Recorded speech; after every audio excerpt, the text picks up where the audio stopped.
sizlar? Oyim qilgan ko'rpachani to'shib olibsizlar. Iltimos kir qilmanglar, oyim qilganda. Siz turing, o'tirmang.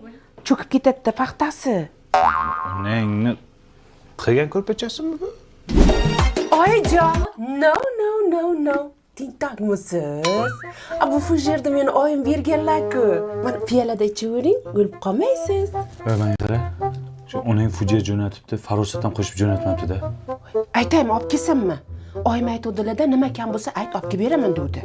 Ya, sen unda qilmasding-ku, uchrashuvda nima unda bo'lyapsan, ha? Dada.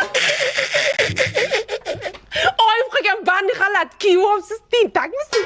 Usulda bir narsa bo'lganmi? Yo kapanga odammisizlar? Nima qilsa oyim qilgan narsalar. O'zingni kelmadimi farosating? Voy, Xitoyga zakaz bergan ekan, yaqinda kelib qoladi, xavotir olmang. Kelin, nima qilay, yechaymi? Yo, endi satqaysar.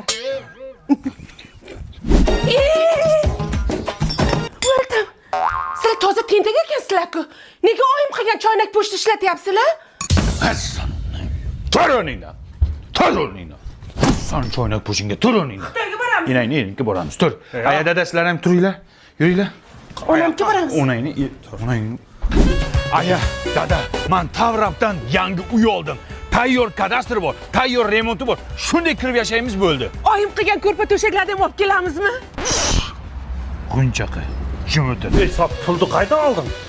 Boshlang'ich 25-30% to'ladim. Qolgan qismini taqsim to'lov tizimi orqali 5 yildan 10 yilgacha bo'lib to'lashga oldim. O'zining davlat maktabi bor, poliklinikasi bor, yonginasida metro bor, aeroport bor. Bitta uyning ichini ko'ring. Yo! Rostdan ham remontlari bilan ekan. Oyim bergan vagimalarni ham olib kelaylik. O'chir ovozingni. Onang bergan bitta cho'p ham bu uyga kirmaydi. Shu uchun bu uyni sotib oldim. Yo, yangi uyga yangi gilam olib keldim. Gilam bilan kerak emas. Agar mana shu gilam mana shu uyga solinsa, butun umr minnat qilib o'tadi meni. Oyi, parastat olib kelmadingizmi? O'shanga kuyovingiz kayfiyati yo'q. Voy, izlamagan joyim qolmadi, qizim. Parasat qolmabdi. Buni onasida ham farosat yo'q-ku. Boring, parastat toping. Qayerdan topadi hozir?